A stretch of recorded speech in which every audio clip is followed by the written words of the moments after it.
नमस्कार, BSTV देख रहे हैं आप। मैं हूं आपके साथ सोनू सेन। बहुत स्वागत है आपका हमारी खास पेशकश में। तो आज हम बात करेंगे समान नागरिक संहिता यानी यूसीसी की। मोहन सरकार इसी मॉनसून सत्र में यूसीसी बिल को पारित कराकर लागू करेगी। एक तरफ सरकार तेजी से काम कर रही है तो दूसरी तरफ विपक्ष भी ब्रेक लगाने में पीछे नहीं हट रहा है। इसी मुद्दे से जुड़े कई सवाल आज पूछे जाएंगे जिस पर हम मिलकर जवाब मांगेंगे, लेकिन उससे पहले ये खास रिपोर्ट आप देखिए, समझिए कि यूसीसी क्या है और किस तरह से सरकार ने इसको लेकर पूरी तैयारी की है।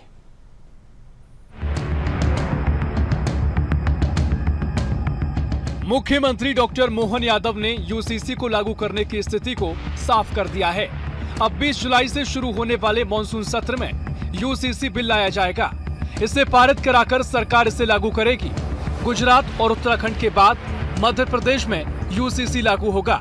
मुख्यमंत्री डॉक्टर मोहन यादव ने कहा, इस बार हम सौभाग्य से कॉमन सिविल कोड की तरफ बढ़ रहे हैं। महाकाल चाहेंगे तो इसी सत्र में पारित होकर यूसीसी प्रदेश में लागू हो जाएगा। विधानसभा के सत्र में हमारी सरकार के द्वारा कई समसामयिक विषयों को लेकर के हम आएंगे। उसमें से एक सौभाग्य से कॉमन सिविल कोड की तरफ ही हम बढ़ रहे हैं। महाकाल चाहेंगे तो इसी सत्र में पारित होगा। एमपी में यूसीसी लागू होने से होंगे कई बदलाव। शादी, तलाक, विरासत, गोद लेने के नियम होंगे समान। सभी धर्मों के अलग अलग पर्सनल लॉ हो जाएंगे खत्म। विवाह पंजीकरण सभी के लिए होगा अनिवार्य। तलाक के कानूनी आधार सभी के लिए होंगे एक समान। बहुविवाह पर लगेगी प्रभावी रोक। बेटियों को पिता की संपत्ति में मिलेगा बराबर का अधिकार। महिलाओं को मिलेगा समान अधिकार।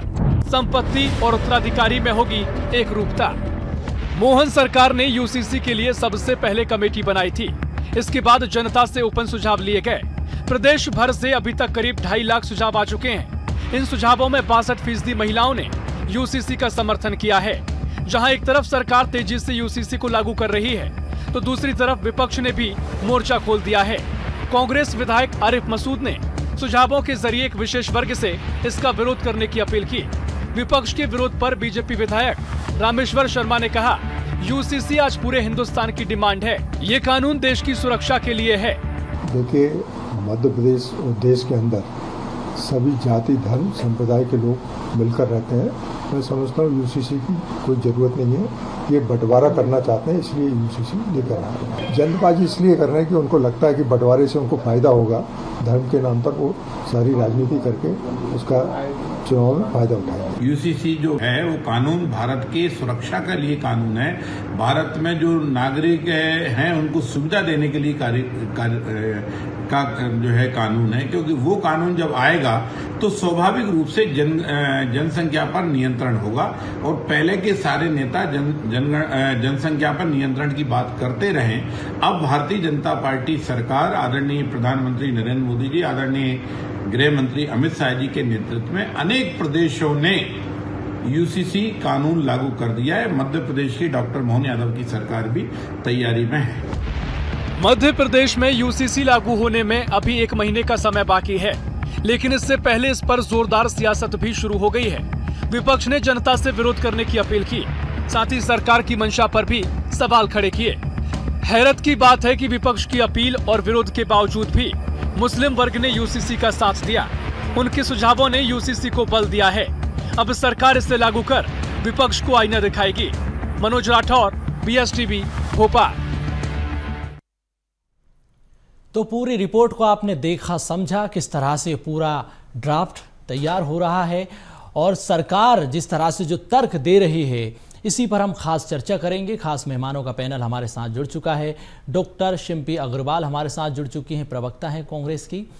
शैलेशानंद महाराज जी हमारे साथ जुड़ चुके हैं, महामंडलेश्वर हैं जूना अखाड़ा से। इम्तियाज़ अली साहब हमारे साथ जुड़ चुके हैं, मुस्लिम एक्टिविस्ट हैं। आप तीनों मेहमानों का बहुत स्वागत BSTV पर। सबसे पहला सवाल डॉक्टर शिम्पी आप ही से है। सरकार ने पूरा ड्राफ्ट तैयार कर लिया है, मॉनसून सत्र में इसको पेश किया जाएगा। सरकार की पूरी तैयारी है। सरकार का तर्क है कि आम लोगों को, जनता को सुविधा देने के लिए, सुरक्षा देने के लिए पूरे हिंदुस्तान की डिमांड है यूसीसी। विपक्ष इसको लेकर क्यों विरोध कर रहा है? पहली बात तो ये है कि ये तरकीब बिल्कुल गलत है कि विपक्ष इसका विरोध कर रहा है, क्योंकि यूनिफॉर्म सिविल कोड विपक्ष इसको लेके आना चाहता था और आज नहीं 1948 में लेकर आना चाहता था। जब डॉक्टर बी.आर. अम्बेडकर साहब, के.एम. मुंशी, विश्वस्वामी अय्यर, राजकुमारी अमृत कौर और हंसा मेहता ने इस बिल को टेबल किया था, लेकिन उस समय भी इस बिल का विरोध हुआ था और इसीलिए अम्बेडकर साहब ये मानते हुए कि Bharatiya Samaj uniform civil code के लिए तैयार नहीं है, उन्होंने इसे राज्यों के अधीन डायरेक्टिव प्रिंसिपल 44 के तहत छोड़ दिया था। अब देखिए, अगर मध्य प्रदेश सरकार उस कानून को लेकर आना चाहती है तो बहुमत के दम पर तो वो इसको पारित करवा ही लेगी, जैसे उन्होंने अन्य राज्यों में करवाया है। लेकिन प्रमुख बात यह है कि ये बिल न तो भारतीय जनता पार्टी और न ही कांग्रेस के ऊपर लागू होने वाला है, ये बिल मध्य प्रदेश की जनता पर लागू होने वाला है। और सबसे आवश्यक बात यह है कि मध्य प्रदेश की जनता इस बिल को लेकर क्या सोचती है, ये भारतीय जनता पार्टी को स्पष्ट करना चाहिए।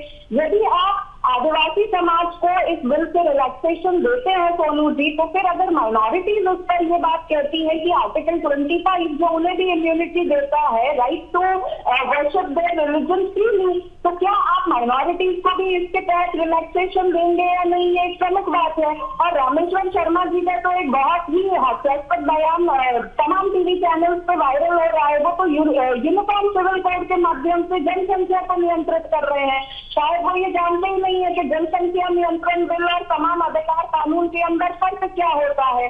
और जहां तक समान कानूनों की बात है तो आज से नहीं, 1862 से ब्रिटिश भारत में जो फौजदारी कानून है वो हमारे देश के लिए एक समान चले आ रहे हैं। लेकिन दीवानी मामलों के अंदर आज तक हमारे देश के अंदर जो भी निर्णय लिए गए हैं वो हर धर्म में अपने अपने पर्सनल लॉ के अनुसार लिए हैं। और आज भी अगर आप मध्य प्रदेश के अंदर ये एक समान कानून लाना चाहते हैं तो पहली बात, या तो आप सारे समाजों को इसके अंदर सम्मिलित करिए, और अगर आप किसी एक समाज को इसमें रिलैक्सेशन देते हैं तो फिर अन्य समाजों की अगर इसमें ये दलील आती है कि वो इसमें सम्मिलित नहीं होना चाहते हैं तो भारतीय जनता पार्टी का इस पर क्या स्टैंड है वो भी क्लियर होना चाहिए।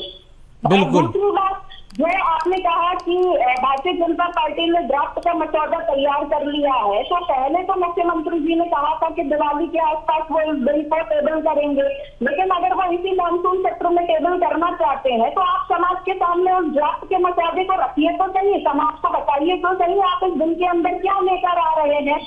पक्ष या विपक्ष को ड्राफ्ट को देखने के बाद ही पता चलेगा मध्य प्रदेश की जनता इसके बारे में क्या सोचती है। इम्तियाज अली साहब, आपसे समझना चाहेंगे कि मुस्लिम समाज तो इसको लेकर विरोध कर रहा है, लेकिन जब सुझाव मांगे गए तो 62% महिलाओं ने इसका समर्थन किया है। मुस्लिम समाज किस खतरे को लेकर आवाज उठा रहा है, आप इसको लेकर किस तरह से देखते समझते हैं?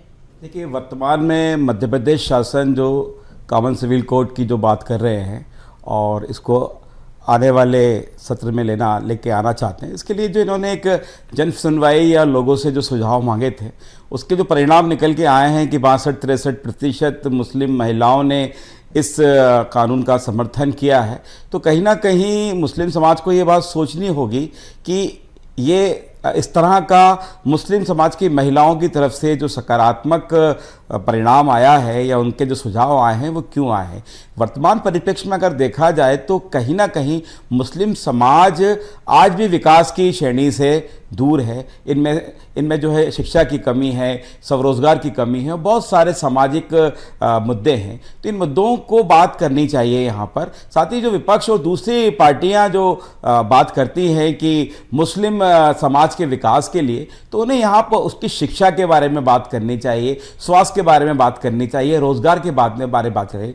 और देखिए, जहाँ तक इस्लामिक दृष्टि से अगर आप देखें, कानून जिस देश का बनता है या जिस देश का जो कानून होता है वो चाहे मुस्लिम किसी भी समाज में हो, किसी भी देश में हो, वो उस पर मान्य होता है। और कई मुस्लिम देशों ने, जिसमें तुर्की है और सऊदी अरबिया है, बहुत सारे ऐसे देश हैं जहाँ पर समय समय पर कानूनों के अंदर बदलाव हुआ है और उसके बड़े सकारात्मक परिणाम आए हैं। तो मेरा इस मंच के माध्यम से मुस्लिम समाज से अनुरोध है कि इस कानून को गंभीरता के साथ लेते हुए उस पर विचार करना चाहिए और अपने विचारों को सरकार के समक्ष रखनी चाहिए। साथ ही धार्मिक गुरुओं को भी इस कानूनी बिल के बारे में जन जागरूकता करके लोगों को सरकार के सामने अपना पक्ष रखने के लिए प्रेरित करना चाहिए और ये देखना चाहिए कि इस बिल के आने से क्या सकारात्मक परिणाम होंगे। अगर मुस्लिम समाज भी इस तरह के कानून के आने से विकास की श्रेणी में आगे आता है और उसमें शिक्षा का और रोजगार का उनको अवसर बढ़ते हैं तो निश्चित तौर पर ये मुसलमानों के लिए, मुस्लिम समाज के लिए आने वाले समय के विकास के लिए एक बहुत बड़ी बात होगी।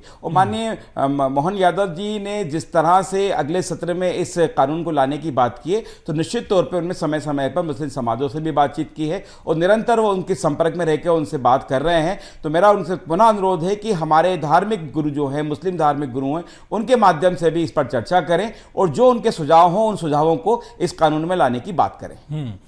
डॉक्टर रश्मि अग्रवाल हमारे साथ जुड़ चुकी हैं। रश्मि जी, मोहन सरकार ने यूसीसी की पूरी तैयारी कर ली है, लेकिन इसको लेकर अब विपक्ष विरोध कर रहा है, मुस्लिम समाज इसको लेकर विरोध कर रहा है। आप कह रहे हैं कि हम सामाजिक, आर्थिक, धार्मिक संतुलन बनाने के लिए इस पर काम कर रहे हैं। दूसरी तरफ आप कह रहे हैं कि हमने आदिवासियों को इसके दायरे से बाहर रखा है। ऐसे में यूसीसी के क्या मतलब मायने हैं? यूसीसी एक बहुत ही सकारात्मक पहल है। सभी समाजों को, सभी धर्मों को एक बराबर रखने के लिए, क्योंकि बहुत अच्छी तरह से सब जानते हैं कि एक समाज है जिसमें बहु विवाह की प्रथा है, बहुत सारे बच्चे पैदा करने की प्रथा है, कम उम्र में शादी करने की प्रथा है, महिला को सामान समझते हुए कभी भी अपने जीवन से बाहर निकाल के तलाक देने की प्रथा है। अगर हमारी बहनों को, हमारी बेटियों को पूर्णतः सुरक्षा प्रदान करती है यूसीसी, तो इसे लाने में इतना बवाल विपक्ष क्यों कर रहा है?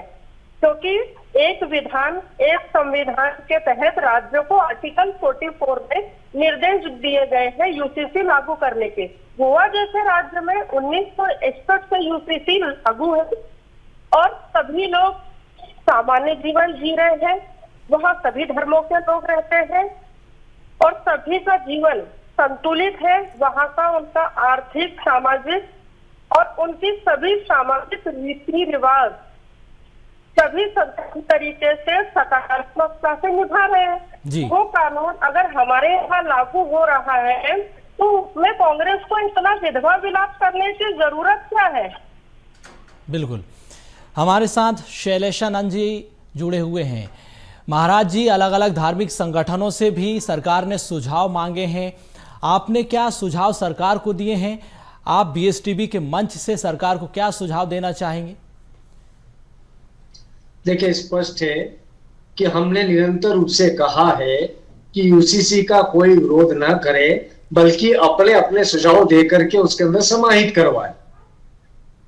अब क्या हुआ है कि पॉपुलेशन कंट्रोल की जो बात करी रामेश्वर शर्मा जी ने, वो यदि यूसीसी में लाया जाता है तो निश्चय ही इसका धर्म से ऊपर उठ करके राष्ट्र हित के अंदर कोई ना कोई बात होगी।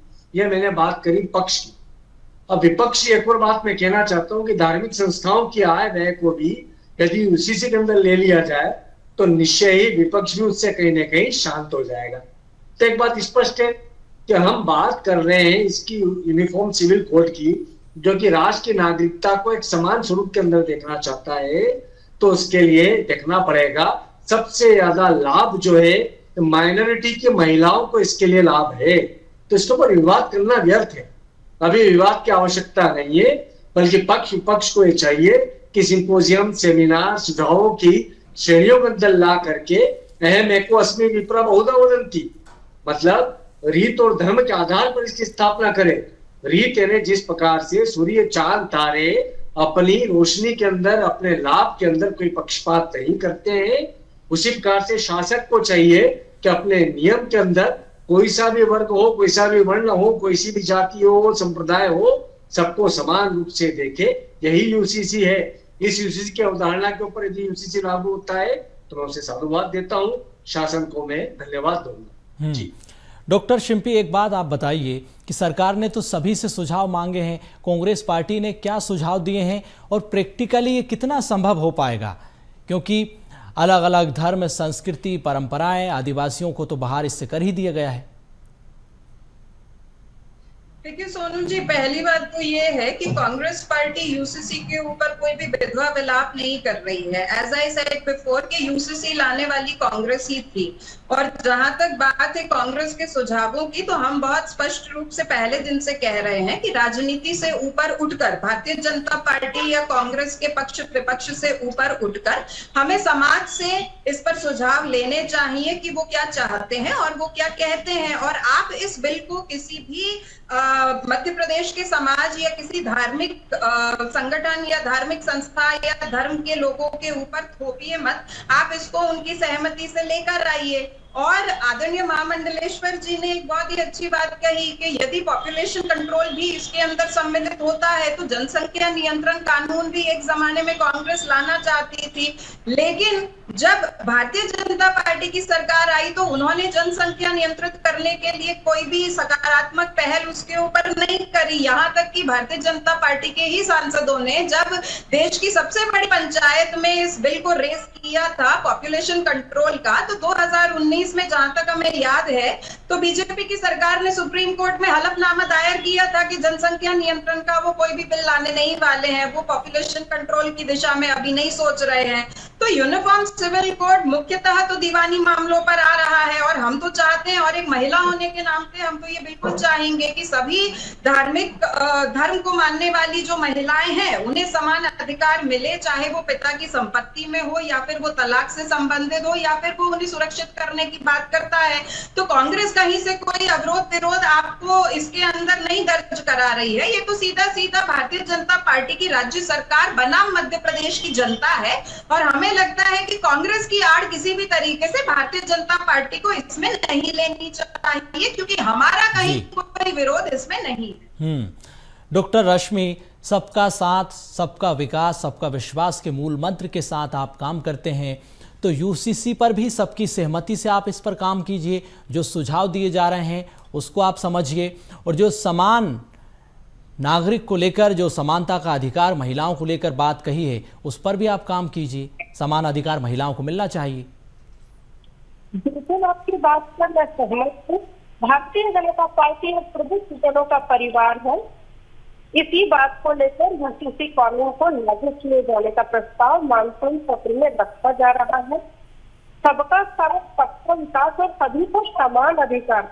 बच्ची के लिए विवाह की उम्र 18 वर्ष निर्धारित की जा रही है, बच्चे के लिए 21 वर्ष निर्धारित की जा रही है, चाहे वो किसी भी धर्म का हो। सभी बहनों को तलाक जैसी, त्वरित तलाक जैसी, 3 तलाक जैसी चीजों से मुक्ति दिलाई जा रही है।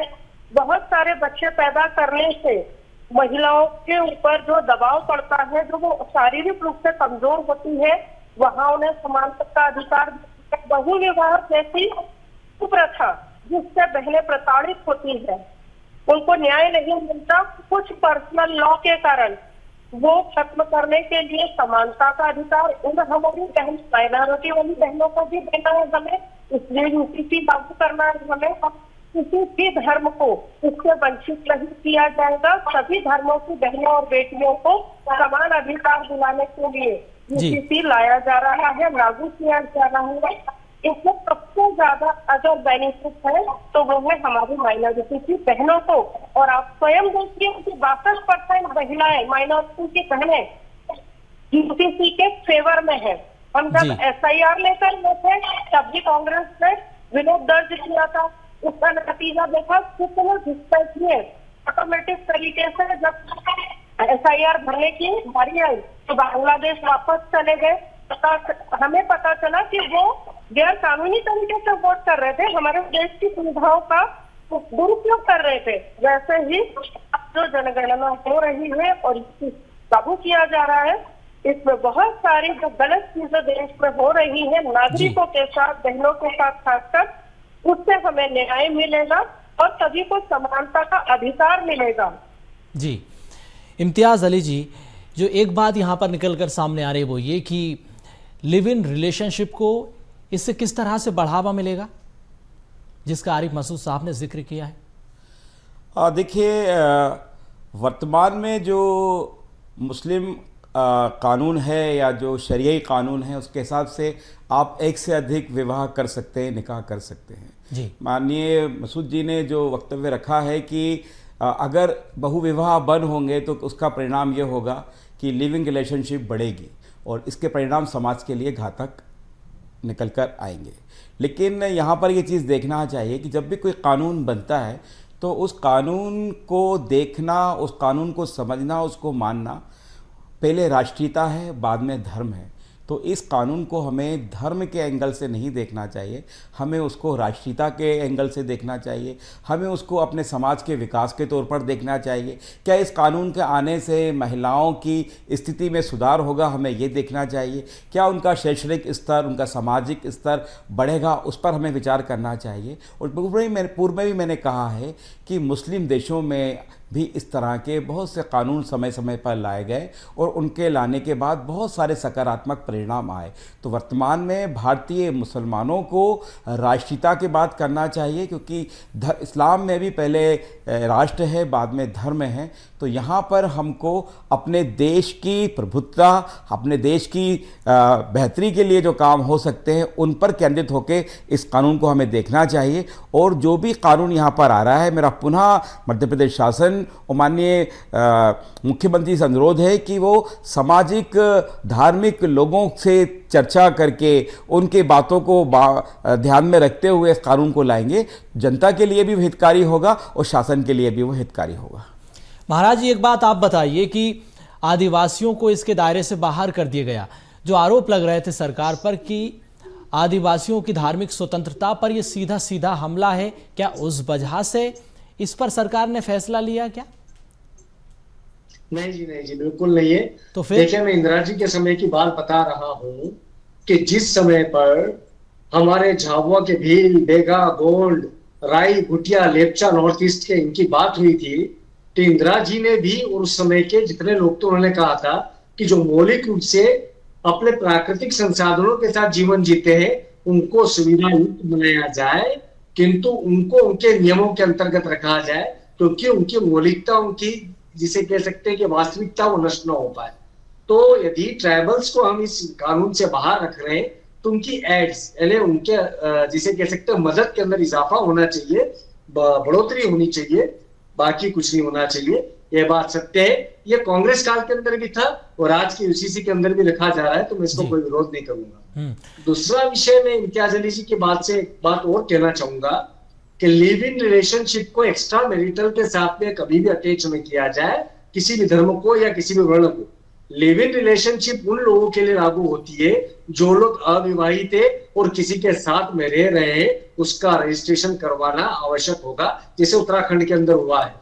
तो मेरा एक मानना है कि नैतिक जीवन की भी प्रस्तावना यही होगी कि यदि कोई लिव इन रह रहा है तो रजिस्ट्रेशन कराए, ताकि कल को उठ करके पुरुष महिला का वध न कर पाए, अंत न कर पाए, उसके साथ अत्याचार न कर पाए और महिला पुरुष के साथ में किसी भी प्रकार का केस न कर पाए, क्योंकि दोनों की सहमति के साथ में वे साथ रह रहे थे। तो बड़ा गंभीर चिंतन है।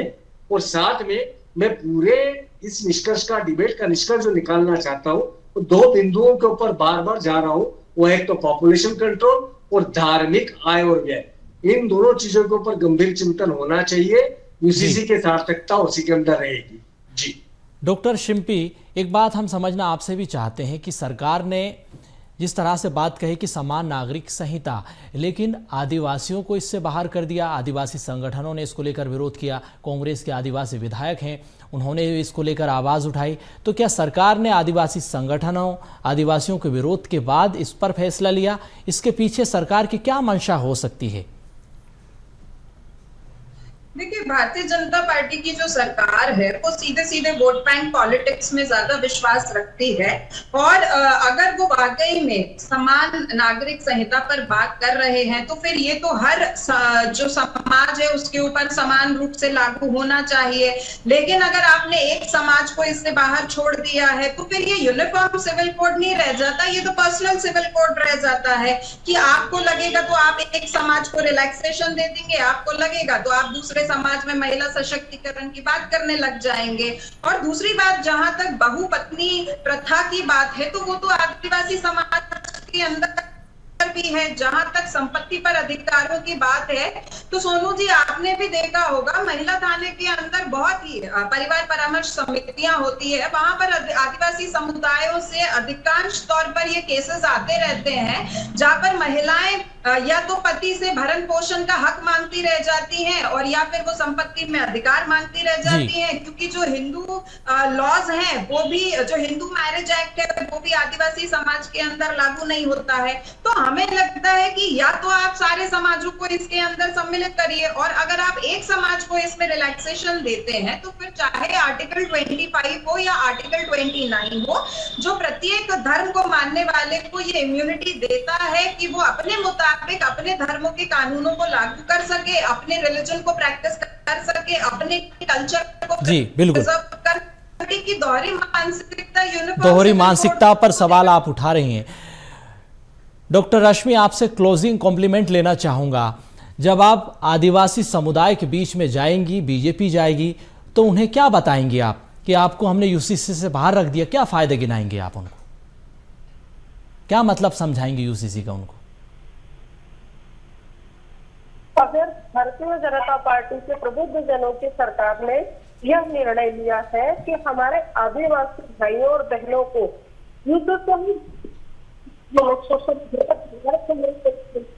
सोची समझी उनके हित की रणनीति के तहत लिया हो, और ये उनके बीच में जाकर बताया भी जाएगा। जब तक भारतीय जनता पार्टी की सरकार मध्य प्रदेश में नहीं थी, मेरे ख्याल से बहुत से लोग बिरसा मुंडा जी को नहीं जानते थे, बहुत से लोग झलकारी बाई जी को नहीं जानते थे, बहुत सारे लोग भीम मामा जी को नहीं जानते थे। इन सब आदिवासी तबके के महानुभाव को लेकर तरह तरह के आयोजन करके उनकी प्रतिनिधित्व, इनके नाम से जन्म उत्सव मनाकर भारतीय जनता पार्टी ने एक उत्सव का कार्य किया है आदिवासी। बिल्कुल डॉक्टर रश्मि, आपने अपनी बात बेहद शालीनता से रखी। बहुत शुक्रिया आपका। आप चारों मेहमान चर्चा में शामिल हुए। फिलहाल समय की कमी है, उस वजह से चर्चा को यहीं पर विराम देना होगा। तो आज की इस खास चर्चा में इतना ही। आप देखते रहिए BSTV। नमस्कार।